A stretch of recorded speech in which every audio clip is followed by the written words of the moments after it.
Hay una pregunta que el sistema no quiere que hagas. No porque sea peligrosa, sino porque si la haces de verdad, ya no puedes parar. En 1963, un escritor de ciencia ficción llamado Ray Faraday Nelson publicó un cuento de apenas 12 páginas en la revista de ciencia ficción y fantasía. El cuento se llamaba Las 8 de la mañana y comenzaba con una frase deceptivamente simple: un hipnotista le dice a su audiencia, despierten. Todos obedecen.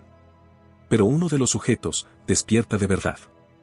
Y lo que ve, lo que realmente ve, es que el mundo a su alrededor está lleno de criaturas no humanas que usan pieles de persona.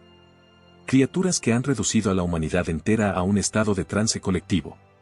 Un estado donde nadie hace preguntas porque nadie recuerda siquiera que había preguntas que hacer. Nelson publicó ese cuento y el mundo siguió durmiendo. 25 años después, en 1988, el director John Carpenter tomó ese relato liminal, ese umbral entre lo que creemos ver y lo que realmente existe, y lo convirtió en la película de ciencia ficción más políticamente corrosiva del cine norteamericano, Están vivos. No era una película de monstruos. Era un espejo. El protagonista se llama Nada. Sin nombre propio. Sin historia que importara antes del despertar. Un obrero sin rostro que llega a Los Ángeles buscando trabajo, cualquier trabajo, en la América de Reagan, donde el sueño americano ya era una reliquia oxidada que nadie se atrevía a declarar muerta oficialmente. Nada duerme en un campamento de indigentes. Come cuando puede. Trabaja en construcción. Y un día encuentra unas gafas de sol baratas en una caja de cartón abandonada en una iglesia derruida. Se las pone. Y el mundo que había conocido toda su vida desaparece. Lo que Nada ve con esas gafas, lo que las lentes Hoffman revelan, no son monstruos detrás de las sombras ni criaturas en los callejones. Lo que ve está en plena luz del día. En cada anuncio publicitario. En cada portada de revista. En cada cartel, en cada billete, en cada pantalla. Ahí, escondido detrás de la superficie colorida del mundo de consumo, hay un único mensaje. Repetido. Infinito. Ineludible. Obedece. Consume. Duerme. No cuestiones la autoridad. Y la pregunta que este guión se hace, la pregunta que te pedimos que no dejes de hacerte durante los próximos 10 capítulos, es una sola: ¿qué pasaría si Nada tuviera razón? ¿Qué pasaría si las gafas no fueran ficción? ¿Qué pasaría si ya las llevaras puestas, pero hubieran sido diseñadas para que no puedas quitártelas? Bienvenido al abismo. Tienen un nombre específico. No gafas mágicas. No lentes de la verdad. El argumento interno de Están vivos las llama lentes Hoffman, filtros ópticos capaces de descodificar una frecuencia de señal electromagnética superpuesta sobre la realidad visible, que los alienígenas utilizan para mantener oculta su invasión. Un codificador y un decodificador. Un emisor y un receptor. Exactamente como funciona la publicidad moderna. El Dr. Michael Denning, físico de la Universidad de California en Irvine, ha analizado la mecánica teórica de las lentes Hoffman desde una perspectiva de óptica cuántica. El principio de que ciertos filtros pueden hacer visible el espectro electromagnético no detectable por el ojo humano no es fantasía pura. La tecnología infrarroja, los lentes de contraste polarizados, los filtros ultravioleta empleados en criminalística forense, todos son, en esencia, lentes Hoffman reales. Herramientas que revelan lo que el ojo desnudo ignora porque nunca fue entrenado para verlo. Ahora aplica eso a la mente. ¿Qué pasa cuando el filtro no es óptico sino cognitivo? ¿Qué pasa cuando el emisor no transmite en infrarrojos sino en significados? En 2012, el Instituto Nielsen publicó un estudio con más de 400 marcas globales documentando que el 83% de las decisiones de compra se toman de manera inconsciente, activadas por señales emocionales que el consumidor no puede articular verbalmente. No porque sea estúpido, sino porque el sistema fue diseñado para operar por debajo del umbral de la conciencia. El neuromarketing, esa disciplina que combina electroencefalografía, seguimiento ocular y codificación facial, lleva décadas perfeccionando la arquitectura de esas señales. Herramientas como el electroencefalograma miden la actividad eléctrica del córtex prefrontal mientras un sujeto observa un anuncio, revelando patrones de activación emocional que el sujeto ni siquiera sabe que está experimentando. El sujeto mira un anuncio de refresco. Siente algo. Algo cálido. Algo que se parece a pertenencia. Y ni siquiera sabe por qué. Las lentes Hoffman, en su versión cinematográfica, revelan que el mundo en colores es una ilusión superpuesta, una capa tecnológica diseñada para hacer tolerable, incluso deseable, una realidad de dominación absoluta. Cuando nada se las quita, el color vuelve, la belleza vuelve, los productos vuelven a parecer apetecibles. Ese es el horror real. No el mundo en blanco y negro con los mensajes visibles. El horror es el momento en que te quitas las gafas y el color te resulta más reconfortante que la verdad. El cineasta John Carpenter lo declaró públicamente en múltiples entrevistas, la película es sobre el consumismo como sistema de control, sobre cómo la gente es manipulada para ser obediente mediante los medios, la publicidad y las estructuras de poder ocultas. No hablaba del año 1988. Hablaba de ahora. Hablaba de la pantalla que tienes en la mano en este momento. ¿Cuándo fue la última vez que revisaste tu teléfono sin que algo te lo pidiera? ¿Cuándo fue la última vez que tú decidiste mirarlo? ¿O fue la señal? Hay 6 palabras que aparecen más veces que cualquier otra en los anuncios filtrados por las lentes Hoffman en Están Vivos. 6 palabras. 6 órdenes. Obedece. Consume. Duerme. Cásate y reprodúcete. No cuestiones la autoridad. Ve la televisión. No son metáforas. Son instrucciones de operación. El semiólogo Roland Barthes, en su obra Mitologías de 1957, documentó con precisión quirúrgica cómo la publicidad del siglo XX había perfeccionado un lenguaje capaz de presentar como natural lo que en realidad era una construcción ideológica específica. Un anuncio de jabón no vende jabón, vende pureza como valor moral. Un anuncio de automóvil no vende transporte, vende libertad como producto comprable. El mecanismo es el mismo que Carpenter codificó en sus mensajes subliminales ficticios. La diferencia es que los de Barthes son reales. Y están en cada superficie que te rodea ahora mismo. Toma el imperativo consume. En el año 2023, la industria global del marketing digital invirtió $667 mil millones en perfeccionar la entrega de mensajes personalizados a individuos específicos basándose en sus patrones de comportamiento digital. No mensajes generales. No anuncios para masas. Mensajes para ti. Para el miedo específico que mostraste cuando buscaste síntomas a las 3 de la mañana. Para el deseo específico que evidenciaste cuando pausaste 2 segundos sobre aquella imagen. Para la soledad específica que reveló tu patrón de uso del teléfono los domingos por la tarde. El algoritmo sabe cosas sobre ti que tú no sabes sobre ti mismo. Eso no es una metáfora de los alienígenas de Carpenter. Eso es el informe de beneficios del cuarto trimestre de 2023 de Meta Platforms. Ahora duerme. Dormir, en el lenguaje de Están Vivos, no significa el sueño nocturno. Significa el estado de anestesia cognitiva en que la clase dominante mantiene a la población, lo suficientemente cómoda para no rebelarse. Lo suficientemente ansiosa para seguir consumiendo soluciones a problemas que el sistema mismo creó. El sociólogo Guy Debord lo llamó la sociedad del espectáculo en 1967, una civilización donde la experiencia directa de la realidad ha sido reemplazada por su representación. Donde el ser ha cedido ante el tener y el tener ha cedido ante el parecer. No vivimos experiencias. Grabamos experiencias para mostrar que las vivimos. Y en ese acto de grabación, en ese instante en que el teléfono se interpone entre tú y el momento, la experiencia se pierde. Solo queda la imagen. Solo queda la señal. Y obedece. La orden más antigua. La más eficiente. Lo extraordinario, lo verdaderamente perturbador, de la arquitectura de control que Carpenter ilustra no es la violencia coercitiva. Los alienígenas de Están Vivos no necesitan ejércitos ni campos de concentración. Su método es más limpio, más económico y casi completamente invisible. Hacen que obedecer sea placentero. Hacen que seguir las reglas se sienta como libertad personal. Hacen que la jaula tenga internet inalámbrico, servicio de transmisión en línea y entrega de comida en 30 minutos. ¿Cuándo fue la última vez que cuestionaste por qué trabajas exactamente el número de horas que trabajas? ¿Cuándo fue la última vez que te preguntaste quién decidió que necesitabas ese producto antes de que existiera el anuncio? ¿Cuándo fue la última vez que elegiste no consumir, no como acto de protesta ideológica, sino simplemente porque lo que tenías era suficiente? Si no recuerdas la respuesta, ya tienes la respuesta. Antes de que Carpenter hiciera la película. Antes de que Raddy Piper se pusiera las gafas. Antes de que la contracultura convirtiera el cartel de Obedece en símbolo de resistencia global. Hubo un hombre. Y una historia de 12 páginas. Publicada en 1963 en una revista de ciencia ficción que nadie fuera del género tomaba en serio. Ray Faraday Nelson tenía 33 años cuando escribió Las 8 de la mañana. No era un filósofo. No era un sociólogo. Era un escritor de literatura de pulpa que inventaba mundos por centavos el relato. Pero en esas 12 páginas comprimió un diagnóstico de la civilización occidental que los académicos tardarían décadas en articular con esa precisión.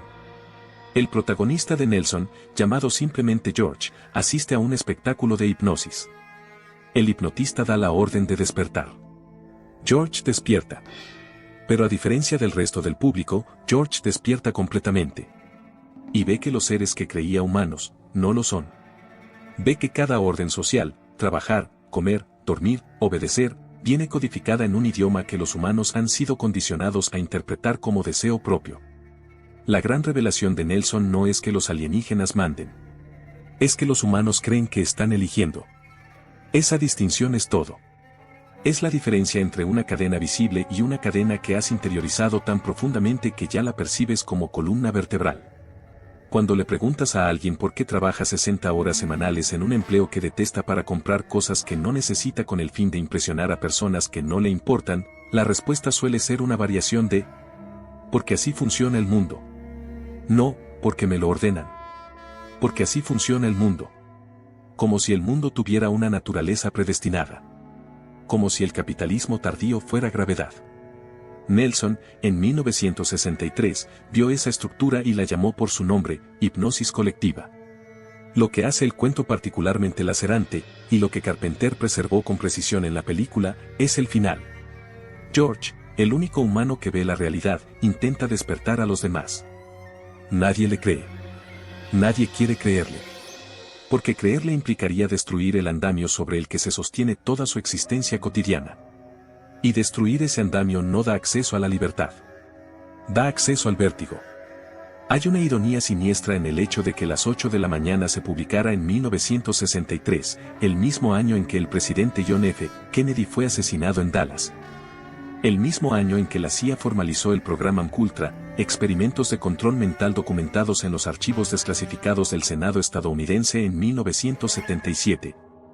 Expediente referencia Moridoki de 17.748, el mismo año en que Martin Luther King pronunció su discurso más famoso frente a 250.000 personas que aún creían que el sistema podía ser reformado desde adentro. 3 eventos. 3 versiones del mismo problema. ¿Quién controla la narrativa? ¿Quién decide que es real? ¿Y quién paga el precio de hacer esa pregunta en voz alta? Nelson lo pagó con el anonimato. Carpenter lo pagó con el fracaso comercial. Están Vivos recaudó $13 millones en su estreno de 1988, frente a un presupuesto de $4 millones. Fue considerada una película de culto menor durante décadas. Hasta que dejó de ser ciencia ficción. Existe una pregunta que el filósofo esloveno Slavoj Žižek repite en cada conferencia, en cada libro, en cada entrevista, como si necesitara decirla en voz alta para evitar que desaparezca. ¿Cómo funciona la ideología cuando ya nadie cree en ella? Para responderla, Žižek no acude a Marx directamente, aunque parte de él. Acude a algo más perturbador, la estructura del cinismo moderno. Marx creía que la ideología operaba mediante la falsa conciencia. La gente obedece porque no sabe que la están manipulando. El proletariado sigue al burgués porque cree genuinamente en las promesas del sistema. Žižek actualiza ese diagnóstico con una modificación que lo hace infinitamente más ominosa. La gente ya sabe que la están manipulando. Y obedece igual. En El sublime objeto de la ideología, publicado en 1989, Žižek articula la fórmula que define nuestra época con una precisión que debería quitarnos el sueño. Ellos saben muy bien lo que hacen. Pero aún así, lo hacen. No es ignorancia. Es algo peor, es complicidad consciente con el sistema cuya lógica reconocemos pero cuyas consecuencias consideramos demasiado costosas de enfrentar. ¿Sabes que las condiciones laborales de las fábricas en Bangladesh donde se fabricó tu ropa son esclavitud con salario mínimo? Lo sabes. Compraste la ropa igual. Sabes que el algoritmo de tu red social está diseñado para maximizar la respuesta emocional negativa porque la indignación genera más tiempo de pantalla que la satisfacción. Lo sabes. Sigues usando la aplicación. Para Jack, esto no es hipocresía individual. Es la arquitectura del sistema mismo. El capitalismo tardío no necesita que creas en él. Solo necesita que actúes como si creyeras. Solo necesita que mantengas los rituales, trabajar, consumir, votar en elecciones cuyas opciones han sido preseleccionadas, publicar la foto del almuerzo del domingo, pagar la suscripción, repetir. La ideología ya no habita en la mente de las personas. Habita en las prácticas. En los gestos. En las rutinas. Habita en el hecho de que cuando despiertas a las 7 de la mañana, lo primero que haces, antes de hablar con tu pareja, antes de mirar por la ventana, antes de saber si llueve o si hay sol, es revisar el teléfono. Eso no es un hábito. Eso es devoción. Ahora regresa a Están vivos. Las lentes Hoffman no revelan a los alienígenas como seres de otro planeta. Los revelan como lo que son, la clase dominante, los que ya han dado el paso que el sistema ofrece como recompensa máxima, estar del otro lado de la señal, ser emisor en lugar de receptor. Explotar en lugar de ser explotado. Los alienígenas no llegaron de las estrellas. Salieron del interior del sistema. Son los que descubrieron que se podía vender el sueño sin entregar el producto. Y el producto que venden, el único que realmente venden, es la ilusión de que tú también podrías estar del otro lado. Si trabajas suficientemente duro. Si consumes las marcas correctas. Si obedeces el tiempo suficiente. ¿Qué tan largo es suficiente? No hay respuesta. Eso también es parte del diseño. ¿Cuándo fue la última vez que pisaste una catedral? ¿Y cuándo fue la última vez que pisaste un centro comercial? El sociólogo estadounidense George Ritz acuñó en 1999 el término catedrales del consumo para describir los centros comerciales, los parques temáticos y los complejos de entretenimiento del capitalismo tardío. No como metáfora poética, sino como análisis estructural riguroso, estos espacios replican con precisión funcional la arquitectura del espacio sagrado. La nave central, los pasillos principales del centro comercial, diseñados para generar flujo, desorientación controlada y exposición máxima a los altares laterales, las tiendas. Los altares, los escaparates, con su iluminación específicamente calculada para sacralizar el objeto, elevarlo, hacerlo trascendente. Los rituales de iniciación, las tarjetas de fidelidad, los programas de puntos, las membresías premium. El fiel que acumula millas no está comprando vuelos. Está acumulando gracia. Los sacerdotes, los influenciadores digitales, cuya función no es informar sino consagrar. El objeto que un influenciador toca se vuelve sagrado. El que ignora, queda en el purgatorio del mercado. Ieck va más lejos. Para él, el consumismo no imita a la religión. El consumismo es la religión del capitalismo tardío, con su propia teología, el mérito del esfuerzo individual, su propia escatología, el crecimiento infinito, su propio pecado original, la pobreza como falla moral. Y sus propias indulgencias modernas. ¿Cuáles son las indulgencias modernas? El café de comercio justo que compras en Starbucks, 50 centavos de cada venta van a apoyar a comunidades cafeteras. Con eso, tu conciencia queda limpia y el resto de la estructura económica global que produce esa pobreza permanece intacta. El vehículo eléctrico de $80,000 que salva el planeta, la batería fue fabricada con litio extraído en condiciones de devastación ambiental en el Salar de Atacama. Coordenadas 23 grados 30 minutos sur, 68 grados 15 minutos oeste, en una de las zonas hídricas más frágiles del hemisferio sur. El algoritmo te da la opción de sentirte bien sin cambiar nada. Eso es una indulgencia. Eso es el sistema vendiendo su propia crítica como producto. En Están vivos, la función de los alienígenas es exactamente esa, no destruir a la humanidad. Eso sería ineficiente. La destruyen espiritualmente mientras la mantienen funcionando como fuerza de trabajo. Les dan televisión. Les dan publicidad. Les dan la promesa de ascenso social. Y en ese estado de trance ritual, los humanos generan la riqueza que los alienígenas extraen. Carpenter lo comparó explícitamente con el colonialismo. Los alienígenas ven la Tierra como los imperios coloniales veían sus territorios conquistados. No hay invasión. Solo hay gestión de recursos. Y los recursos somos nosotros. Los alienígenas de Están Vivos no son criaturas de pesadilla. Son colegas de trabajo. Son gerentes. Son presentadores de noticieros. Son políticos con sonrisas calibradas al milímetro para transmitir confianza sin comprometerse con ningún contenido específico. Son completamente normales. Hasta que te pones las gafas. John Carpenter fue categórico al describir la simbología de sus antagonistas. Los alienígenas representan a la clase dominante de la América de Reagan y, por extensión, de cualquier sistema donde una minoría extrae riqueza de una mayoría mediante la ingeniería del consentimiento. La coalición de extraterrestres humanos que coopera voluntariamente con la invasión a cambio de privilegios, dinero, acceso, posición, no es una distopía lejana. Es el modelo de negocio del siglo XXI. En 2021, el economista francés Thomas Piketty publicó la actualización de sus análisis sobre la concentración de capital global. El 1% más rico del planeta controlaba el 38% de toda la riqueza privada. Ese porcentaje había aumentado sostenidamente durante las 4 décadas exactas que separan la era Reagan del presente. 4 décadas de obedece. 4 décadas de consume. 4 décadas de duerme. El movimiento artístico más incómodo de finales del siglo XX tomó uno de los mensajes de Carpenter y lo convirtió en su estandarte, el artista callejero Shepard Fairey, en 1989. Comenzó su campaña global de arte urbano usando como elemento central la palabra obedece, extraída directamente de la iconografía de Están Vivos. La ironía es perfectamente sisequiana. Un mensaje anticonsumista que nació como subversión callejera se convirtió en una marca de ropa vendida en tiendas de diseño por $80 la camiseta. El sistema no fue derrotado por la crítica. Digirió la crítica. La etiquetó. La puso en venta. Y tú la compraste porque querías demostrar que no eres de los que compran lo que el sistema vende. Eso es lo que Carpenter intentaba decirte.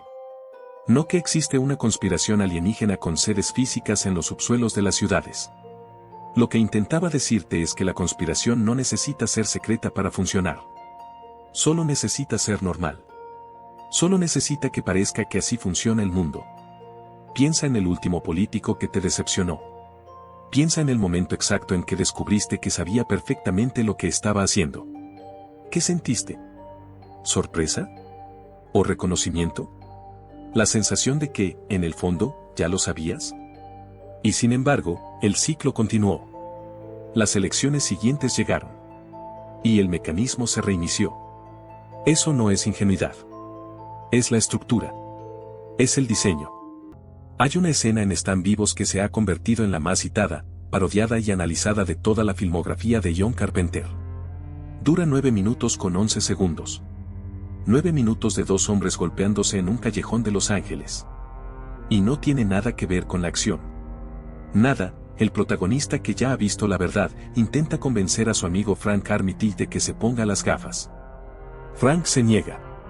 No porque Frank sea estúpido. No porque Frank sea un traidor. Sino porque Frank, como cualquier ser humano racional que ha construido su supervivencia sobre un conjunto de certezas, sabe instintivamente que ponerse las gafas significa destruir todo aquello sobre lo que se ha apoyado para seguir en pie. Frank no quiere ver la verdad. Porque la verdad tiene un costo que Frank no está seguro de poder pagar. Y entonces comienza la pelea. Brady Piper y Kate David, los 2 actores, filmaron esa escena durante 3 semanas de ensayos y 4 días de rodaje, coreografiando cada golpe con la precisión de un argumento filosófico. Porque eso es exactamente lo que es. Un argumento filosófico contado con los nudillos. Nada no pelea para ganar. Pelea para obligar a Frank a tomar una decisión. Pelea porque en el mundo de Están Vivos, en este mundo, no puedes convencer a nadie con datos, con estadísticas, con argumentos racionales de que la realidad que perciben está mediada por una señal de control. La única manera es la experiencia directa. La única manera es ponerse las gafas. Y a veces, ponerse las gafas requiere que alguien te golpee hasta que ya no tengas fuerzas para seguir negando. Y excitó esta escena en una conferencia en la Nueva Escuela para la Investigación Social de Nueva York en 2012, usando exactamente ese lenguaje. El acto de ponerse las gafas de nada no es un acto de iluminación intelectual. Es un acto de violencia ontológica, la destrucción del marco cognitivo que sostenía una realidad confortable pero falsa. Y esa violencia duele. Porque lo que pierdes al ver la verdad no es solo la ilusión. Pierdes la comodidad. Pierdes la excusa. Pierdes el derecho a decir, yo no sabía. La escena termina cuando Frank, agotado y sangrando, se pone las gafas. Y ve. No hay alivio en su rostro. No hay iluminación. No hay ese momento cinematográfico de epifanía con música orquestal y luz dorada. Hay horror. Hay el reconocimiento de que todo lo que creía que era real era una superficie. Hay la comprensión de que el mundo que habitó toda su vida fue diseñado por alguien más, para los intereses de alguien más, y que él fue su producto más eficiente sin haberlo elegido. Ese horror es lo que el sistema más teme. No la rebeldía. No la revolución. Sino el momento en que alguien se pone las gafas y simplemente dice, ya sé. Porque una vez que sabes, no puedes desaber. Y el sistema que funciona sobre el consentimiento de los que no preguntan tiene un problema cuando alguien empieza a preguntar. En Están vivos, la fuente de toda la ilusión, el mecanismo técnico que mantiene a la humanidad en estado de hipnosis colectiva, es una señal de televisión. Transmitida desde las instalaciones de Cable 54. Un canal de televisión por cable. Nada más. No un satélite alienígena orbitando en coordenadas secretas. No una tecnología incomprensible de otra dimensión. No magia oscura ni ciencia inexplicable. Una torre de transmisión. Una señal de radiofrecuencia. El mismo mecanismo que lleva décadas enviando telenovelas, noticieros, partidos de fútbol y publicidad de detergente a todas las pantallas del planeta. Carpenter eligió ese detalle con precisión clínica. Porque el horror de Están vivos no es la tecnología alienígena. El horror es que la tecnología alienígena y la nuestra son indistinguibles.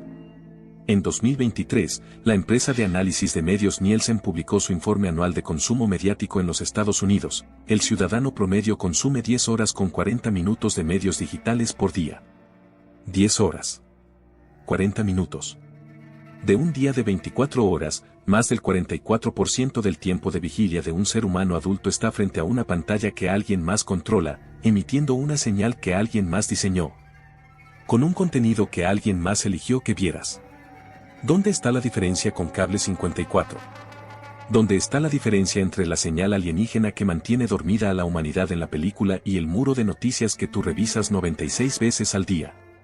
Ese es el promedio documentado por la revista de Psicología Experimental en 2019, sin haber tomado la decisión consciente de hacerlo. El medio académico tiene un nombre para lo que la señal de Cable 54 hace: agendaización. La capacidad de los medios de no decirte qué pensar, sino en qué pensar. ¿Qué temas existen? ¿Cuáles son urgentes? ¿Cuáles son irrelevantes? ¿Qué conversaciones merecen ocurrir y cuáles deben permanecer en el silencio de lo que nunca se nombra? Maxwell McCombs y Donald Shaw documentaron este fenómeno en 1972 en el pionero estudio de Chapel Hill. Los medios no reflejan la realidad. Construyen la realidad que su audiencia percibe como real. Y sin embargo, hay algo más oscuro que la desinformación activa. Algo que Carpenter insinúa pero que no dice explícitamente. Los alienígenas de Están vivos no necesitan mentir. Solo necesitan saturar. Solo necesitan emitir tanto ruido, tanta información, tanto contenido en tan poco tiempo, que el cerebro humano, cuya capacidad de procesamiento consciente es de aproximadamente 50 bits por segundo frente a los 11 millones de bits de información que sus sentidos reciben simultáneamente, simplemente renuncia a procesar y acepta el resumen que la señal le ofrece. No te mienten. Te dan tanto que no puedes pensar. Y en ese estado de saturación cognitiva, te gobiernan. El final de Están vivos es uno de los más perturbadores de toda la ciencia ficción cinematográfica del siglo XX, precisamente porque no cierra nada. Nada destruye el transmisor de Cable 54. Por un momento, la señal se interrumpe. Los humanos que miraban televisión ven por primera vez la realidad sin filtro, ven los alienígenas entre ellos. Ven el horror de lo que siempre estuvo ahí. Pero nada muere. Y en la última imagen de la película, una mujer que mira por la ventana, que empieza a comprender, que está a punto de ver, la señal vuelve. La película termina ahí. En ese segundo exacto antes de que la señal regrese al 100%. Carpenter no te da la revolución. Te da el borde del precipicio. La pregunta que este documental ha estado construyendo durante 10 capítulos no es, ¿existen alienígenas que controlan la humanidad? Esa es la pregunta que el sistema quiere que hagas, para poder respondértela con condescendencia y darte otra serie de televisión que ver. La pregunta real es mucho más difícil. La pregunta real es, si la señal no viene de un transmisor alienígena sino del sistema económico, político y mediático que hemos construido entre todos, ¿quién apaga la señal? Ieck, al final del sublime objeto de la ideología, deja una advertencia que suena exactamente como el narrador de esta historia: el problema con despertar de la ideología no es el despertar. El problema es lo que viene después. Porque después del despertar no hay un mundo libre esperándote. Hay el mundo que siempre existió, ahora sin la capa de confort que lo hacía tolerable. Hay la misma estructura de poder. Las mismas relaciones de producción. Las mismas desigualdades ontológicas. Solo que ahora las ves. Y tener que verlas cada día, sin poder no verlas, sin poder regresar a la ilusión cómoda, eso tiene un costo que nadie en este documental va a minimizar. Los alienígenas de Carpenter cooperan con humanos que eligieron estar del lado de la señal a cambio de privilegios. No fueron coaccionados. Eligieron. Y esa es la parte de la película que nadie cita en los memes de resistencia, en las camisetas de obedece recontextualizadas, en los posts de redes sociales sobre despertar. La pregunta que hace ¿están vivos? No es, ¿estás dormido? La pregunta es, si tienes la oportunidad de estar del otro lado de la señal, ¿qué eliges? Ray Nelson lo sabía en 1963. Carpenter lo filmó en 1988. Ieck lo teorizó en 1989. Y en 2026, mientras escuchas esto, la señal de cable 54 lleva transmitiendo sin interrupción. No desde Los Ángeles. Desde el dispositivo que tienes en la mano. Desde la pantalla que consultaste antes de empezar a ver este video. Desde la notificación que interrumpió tu pensamiento hace exactamente. ¿Cuándo fue la última vez que pensaste un pensamiento completo sin que una señal externa lo interrumpiera? ¿Cuándo fue la última vez que el silencio duró lo suficiente para que algo tuyo, no del algoritmo, no de la señal, no del sistema, emergiera de ese silencio? No respondas esa pregunta. Siéntela. Déjala ahí, en el rincón de tu habitación, donde la luz no llega. Donde las gafas no ayudan. Donde la señal no transmite. Si es que existe ese rincón todavía. Y bien. Ahora lo sabes. O al menos, sabes que hay algo que saber. Que la superficie del mundo tiene grietas. Que detrás de cada imagen hay una intención. Que detrás de cada intención hay una estructura. Y que esa estructura lleva mucho más tiempo en pie de lo que cualquiera de nosotros ha estado despierto. Eso es lo que hacemos aquí, en Secretos del Abismo. No te damos respuestas cómodas. No te prometemos conspiraciones fáciles con villanos identificables a los que puedas odiar desde el sofá. Te damos la pregunta. La pregunta que el sistema preferiría que nunca hicieras. Y te dejamos con ella, encendiéndose en el fondo de tu cabeza, a las 3 de la mañana, cuando la señal por fin hace silencio. Si llegaste hasta aquí, ya sabes que esto no es entretenimiento ordinario. Y si quieres seguir despertando, dale like a este video. No porque el algoritmo lo necesite, sino porque es la única manera de decirle al sistema que este tipo de contenido existe, que hay personas que prefieren la incomodidad de la verdad a la comodidad del ruido. Suscríbete al canal. Activa la campana de notificaciones. Porque el próximo tema que vamos a abrir es uno que el sistema lleva décadas intentando enterrar. Y no queremos que te lo pierdas. Secretos del Abismo. Seguimos cavando. Hasta la próxima grieta.